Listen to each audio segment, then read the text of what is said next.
The Equitable Life Assurance Society presents This Is Your FBI.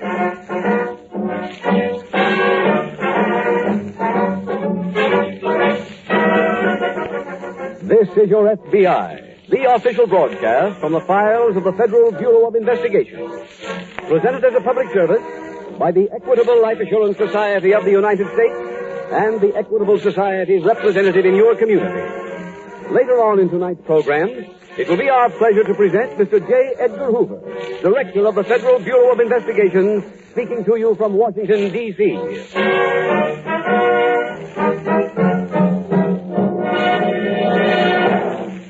Are you covered by Social Security? Then would it surprise you to know that your rights under Social Security can be equivalent to $12,000, $15,000, even $18,000, depending on your age, salary, and family situation? Rights worth that much are worth knowing about, worth safeguarding. Therefore, as a public service, the Equitable Life Assurance Society will devote this program's entire middle commercial, due in just 14 minutes, to information on Social Security. Information which may mean money in your pocket.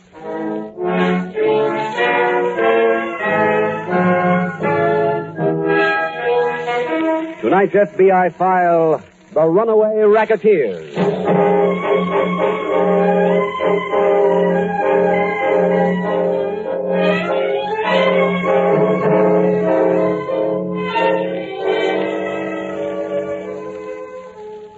There are many serious problems facing every law enforcement agency today.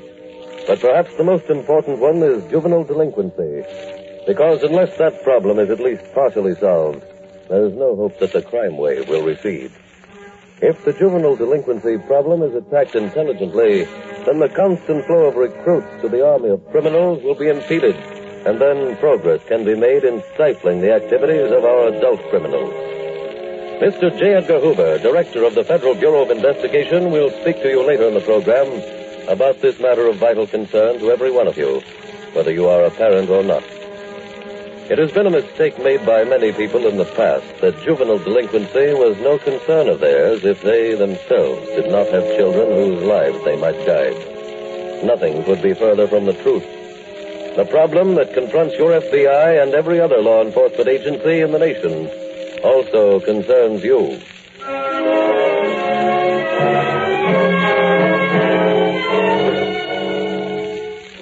Tonight's file opens late one afternoon on the edge of a river which flows through a large eastern city. A boy is walking along a dock that juts into the stream. He nears a group of youngsters who are swimming below. Hey, Vinny! Oh, hi, Rico. Hey, swim over the ladder, will you? Okay. Come on in, the water's swell. Come on up. I want to talk to you. What do you want? Well, I ain't going to yell down there. Come on up. Okay.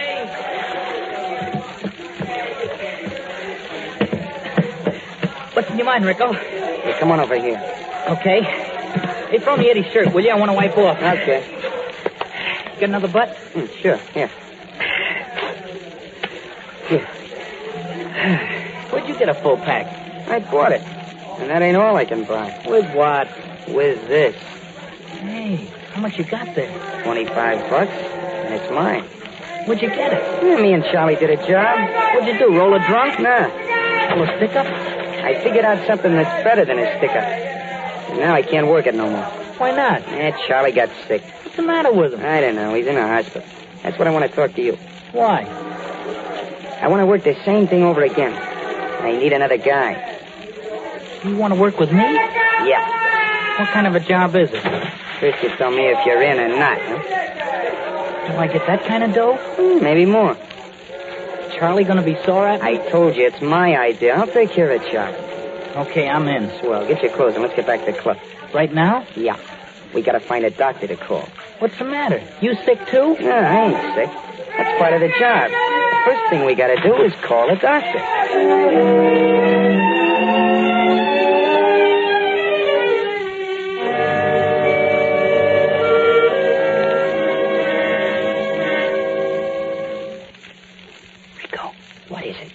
Shouldn't the doc be here by now? He'll show. Is this the place you and Charlie used? Nah, you think I'm that stupid? I was just asking. You sure you gave the doctor the right address? I did just like you told me. Okay. Now, look. When he rings the bell, you answer the door and look real sad. Okay. Let him in and remember, open the door real wide so we don't see me standing behind it. I will. And I'll take care of the rest.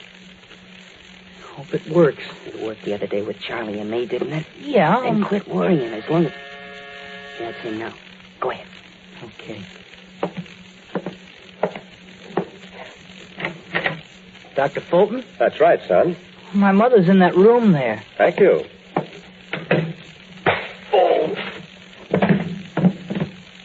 Okay, Vinny, let's roll him and get out of here.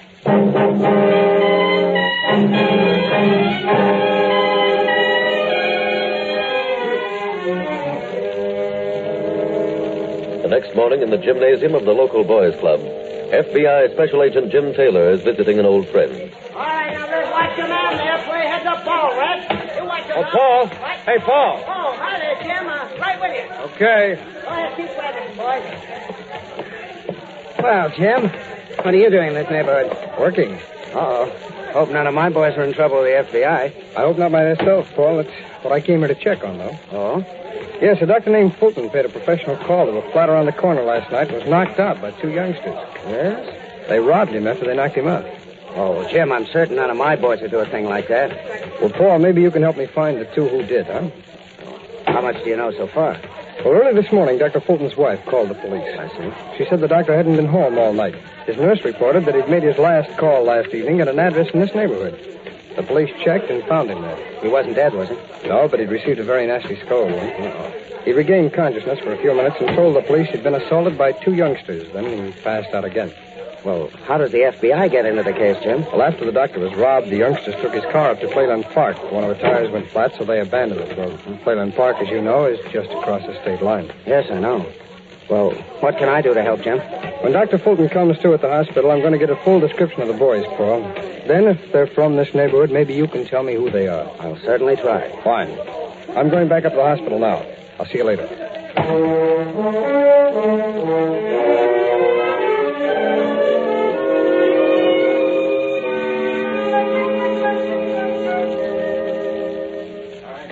Three to 209. Who's with me, huh? 3 to 209. Come on, who's on the bus? Let's go, fellas.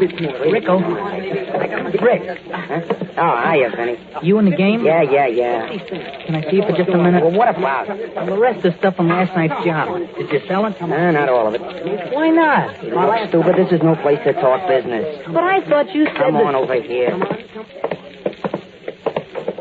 I sold everything except this ring and a wristwatch. Couldn't you get nothing for him? I'm keeping the watch, you get the ring. Oh, let's have it, huh? Yeah, sure. Here. Hey, it's got my initial on it. Hey, look, Vinny, I got to get back to the game, okay? Hey, wait, I forgot to tell you something. Well, I seen Pete Paxton today. He said hello to me. so what? I guess the big guy's got the word how we've been operating. Maybe Pete could use us, huh? Look, if we keep going like this, Pete will be working for us. Some joke. No, I mean it. When do we do another job, Rick? Tomorrow night. On who? I don't know yet. The phone book is full of doctors.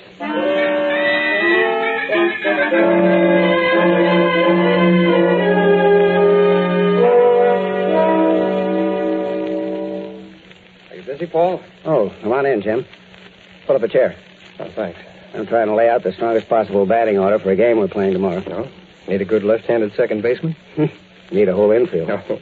Oh, by the way, did you talk to the doctor? Yes, he couldn't give us much of a description on either one of the boys, but he guessed them to be around 16 years old. I see. However, he did give me a list of possessions which were taken from him and a description of each article. Hey, Paul, take a look at this. Right. That list also contains the things that were stolen from another doctor who was assaulted last week. By the same boys? Well, we don't know that yet. Well, I guess the doctor couldn't give much of a description either. No, he couldn't. But because both assaults took place in this neighborhood, I was hoping maybe you'd spot some of the things on some of the boys who come in here. Well, Jim, we're not getting many boys here these days.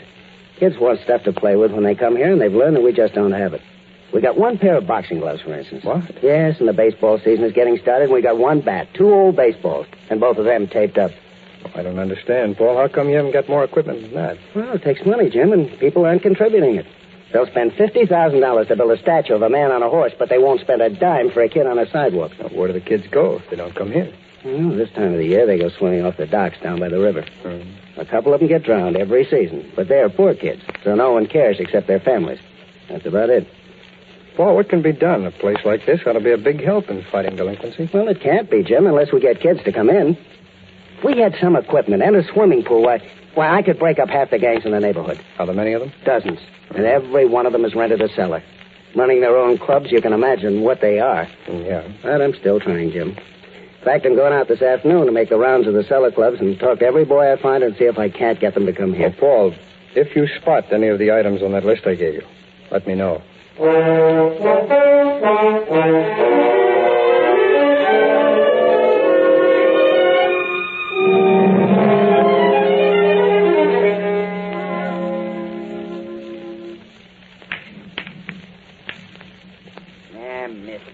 Give me the chalk, Rico.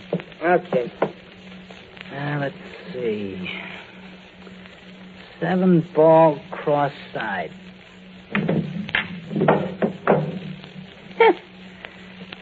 No, I didn't leave myself in no good position. Let's see what I can do now. Hey, I forgot to tell you. I picked out a doctor for tonight. Who is he? That guy over on Walton Avenue. Oh. Think I can make that combo? Try it and see. Well, I wonder if... Hey, see who that is. Okay. Hello, Vinny. Oh, hello. Oh, can I come in? Well, okay. Hello, Rocco. Hi. I came to see if I could get you boys to come over to the club and play on our ball team. That's for kids. Well, we're playing a team from the North End tomorrow, and we sure could use you. How much a man are you playing for? We don't play for money. We ain't interested. Hey, make a shot, will you, Vinny? Yeah, okay. Let's see now. I think I will try that combo. Vinny, What? where'd you get that ring? Huh? The ring you're wearing. Where'd you get it? Hey, sister bought it for him. Yeah, for my birthday. May I see it? What for? Well, I hate to say this, but it looks like a ring that was stolen from a doctor last night. Hey, you're crazy. I have a list here with a description of that ring, and Now, look, Mr. Hey, Crawford, I'll you handle got this, Vinny. You got any questions, Crawford? Ask him from me. Very well. Where'd you get that watch you're wearing? If I'm not mistaken, that's one of the stolen articles. This is my old man's watch. He lets me wear it. Sorry, but I don't believe either one of you. Now, look, I'm afraid I'm going to have to report you both to the police. Rico, what do we do? I'll show you. Rico, you shouldn't have done that. Well, he was going to the cops. What do we do now? Well, as long as he's out, let's roll him.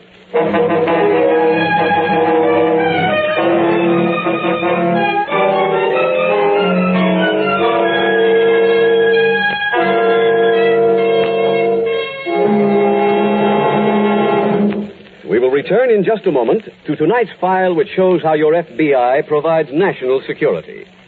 Mr. Wilson, I believe you have a question. Yes, Mr. Keating. My wife is 35 years old. We've got 3 kids. 2, 8, and 11 years old.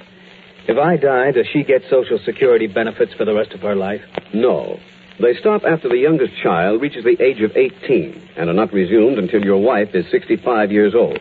As a matter of fact, if you want to get a clear picture of Social Security, why not get in touch with your Equitable Society representative? Full information is the first step in the Equitable Society's 3-step service on Social Security. The second step is an immediate checkup on your position under Social Security. What's that for? To make sure all the money you've paid in is properly credited to your account. Your Equitable Society representative will supply you with the special form approved by the Social Security Administration and will show you what to do with it. This checkup makes possible the last step in this service offered by the Equitable Life Assurance Society. What is that? After you've found out where you stand in Social Security, your Equitable Society representative will be able to show you how a comparatively modest investment in life insurance will build Social Security into full security. In other words, he'll give you an analysis to show how life insurance and Social Security, working as a team, can give you and your family a future of financial independence, of complete freedom from money worries. There's no charge for this service, no obligation whatsoever. See your Equitable Society representative immediately, or write care of this station to the Equitable Life Assurance Society. That's EQUITABLE. The Equitable Life Assurance Society of the United States.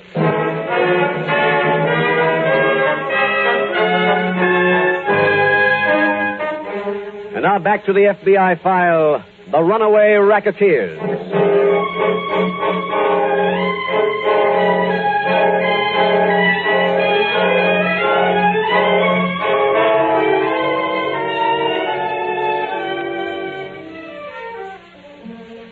Tonight's case illustrates how a young boy who travels in bad company can become involved in a life of crime.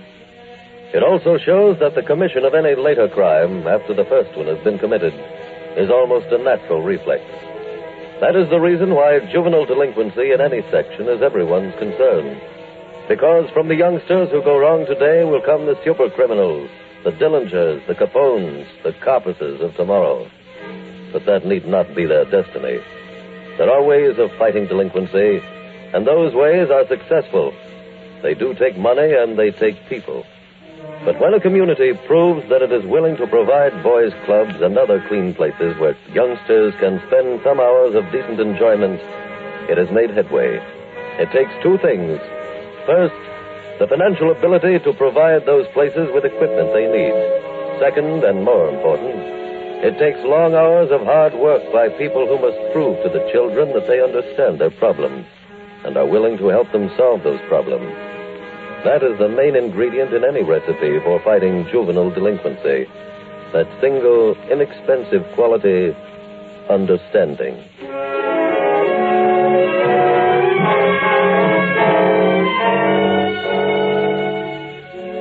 Tonight's file continues shortly after the attack on Paul Crawford. Rico and Vinny are walking along a neighborhood street.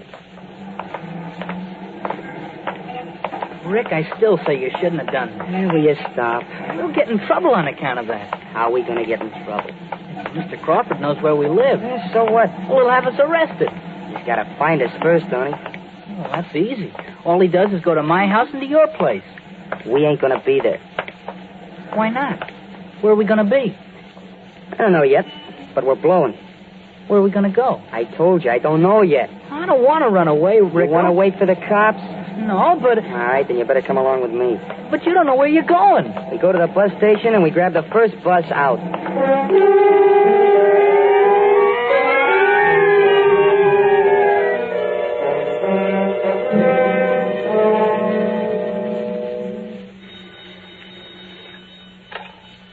Special Agent Taylor speaking. Hello, Jim. This is Paul. Paul who? Paul Crawford. Oh, it doesn't sound like you, Paul. Doesn't feel like me either. I just came to. What do you mean? I found those kids for you, Jim, but they knocked me out. When did that happen? About an hour ago. Who are they? One of them is a kid named Rico Anderson. The other is Vinnie Franklin. How did you know they were the kids we were looking for? Franklin has the ring with a big letter F on it. The other one was wearing Dr. Fulton's wristwatch. Mm-hmm. You know where they live, Paul? Yes. Anderson boy lives at 58 West Adams Street. Oh, hold it, Paul. I want to write that down. All right. 58 West Adams. Okay, go ahead. And the other one lives at 118 West Jefferson. 118 West Jefferson. That's Vinnie Franklin's address? Right. Got it. What did the doctor say about you, Paul? Oh, I haven't been to see a doctor, Jim. Got to this phone booth as soon as I came to. Well, you'd better get over to a doctor's office as soon as you can. I'll go to these two addresses and see if I can pick up the two youngsters. When I'm finished, I'll check with you down at the boys' club.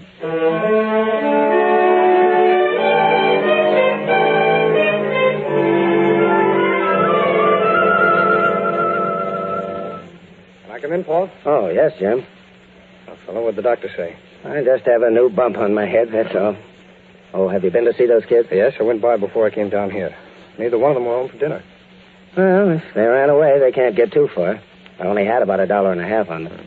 Oh, I got pictures of each of them. Yeah. Take a look at these, will you, Paul? Sure. Which ones are the good likenesses? Oh, this one's pretty good of Rico, Jim. I'd say, yes. This is the best picture you've got of Vinny. That's swell. Thanks. What are you going to do with them? Well, my hunch is they left town. I see. And if they did, maybe whoever sold them their tickets will remember where they went. I'm going to make the rounds of all the transportation terminals and show everybody these pictures. Mind if I come along? No, if you feel well enough, come on.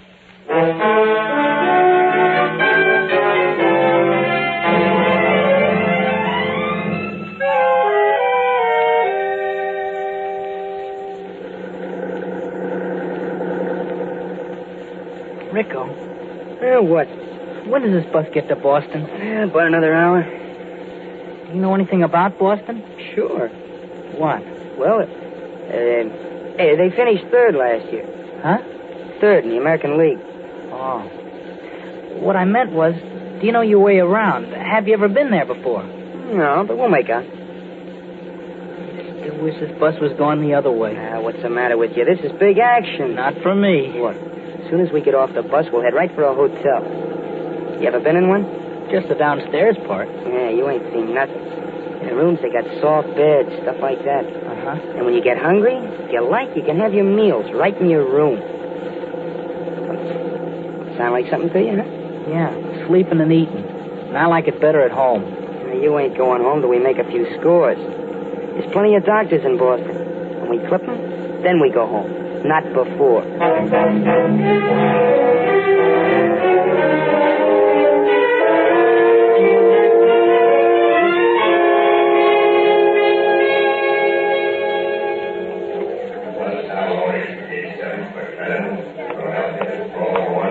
Any luck here, Jim? Yes, Paul. Oh, where'd they go? They were sold 2 tickets on a bus for Boston. Ticket agent just gave you that? Yeah, the boys walked in, and Rico asked him for 2 tickets on the first bus that was going out. I'm surprised he didn't call the police seeing 2 kids act like that. Oh, I checked that. He said the bus company was sued last year for aiding in a false arrest. Since then, he's been instructed not to do anything but sell tickets. Jim, is there any chance of stopping that bus before it gets to Boston? No, it arrived there a couple of hours ago. That's too bad. What are you going to do now? Call the Boston office and have them send out an alarm on the boys. I see. I've got to go up there tomorrow on another case. While I'm there, I'll see what I can do. Boston's a big city, Jim. Yeah, I know, Paul. But if they're still there, I've got an idea on how I might find them.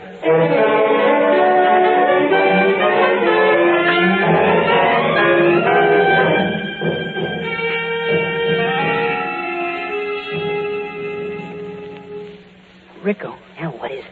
I don't feel so good. What's the matter? I wish I was home. Oh, quit beefing, will you? Hey, what time did the doctor say be? As soon as he could. I told him to hurry. Yeah. Rico.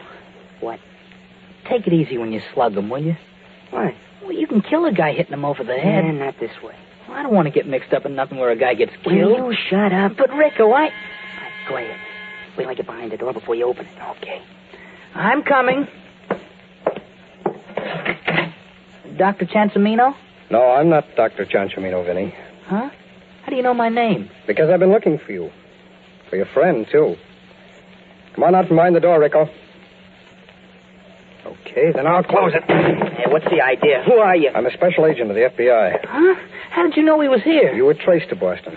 I had a hunch you'd try the same thing here, so I had every doctor alerted. Told him to call our office if he got a phone call late at night from someone who wasn't a regular patient. You're real smart, ain't you? No, Rico. But I am smart enough to know that you two are headed in the wrong direction. Now you're going to come back home with me.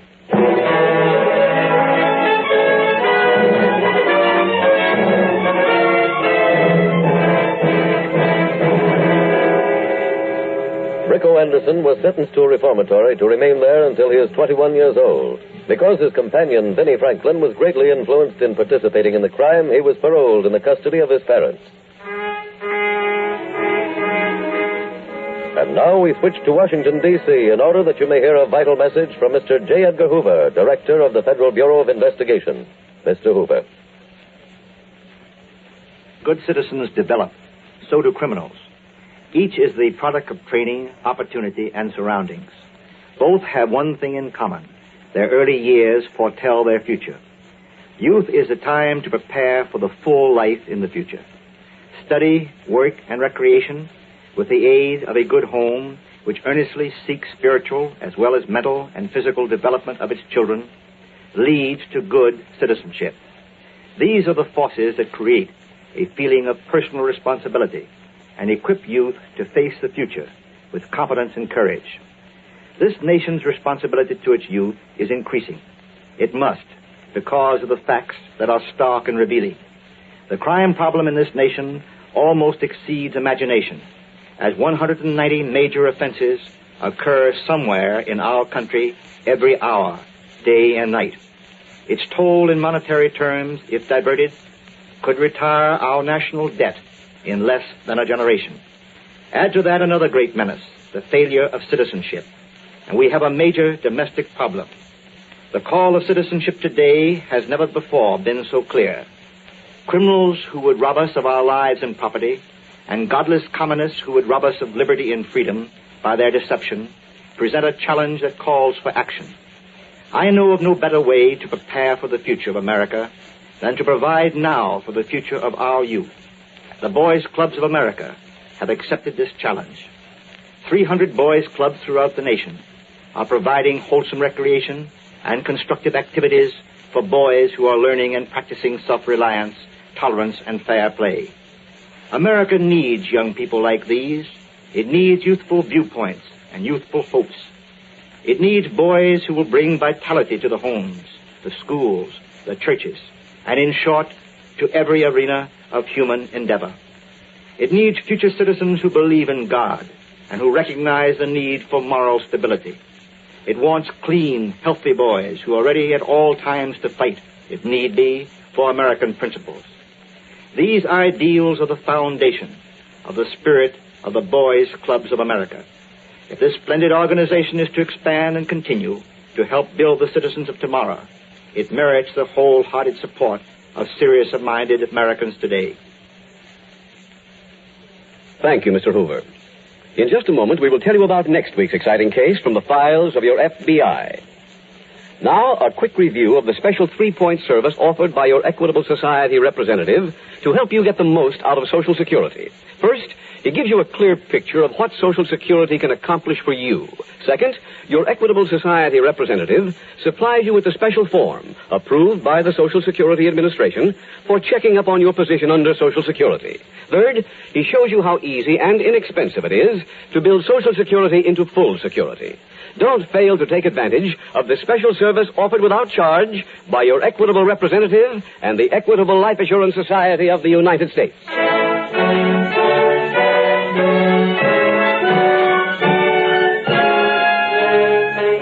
Next week, we will dramatize another case from the files of the Federal Bureau of Investigation. A factual account of the manipulations of a hardened hijacker. Its subject, theft from interstate shipment. Its title, The Easy Marksman. The incidents used in tonight's Equitable Life Assurance Society's broadcast are adapted from the files of the Federal Bureau of Investigation. However, all names used are fictitious, and any similarity thereof to the names of persons living or dead is accidental. Tonight, the music was composed and conducted by Frederick Steiner. The author was Jerry Lewis. Your narrator was William Woodson, and Special Agent Taylor was played by Stacy Harris. This Is Your FBI is a Jerry Devine production.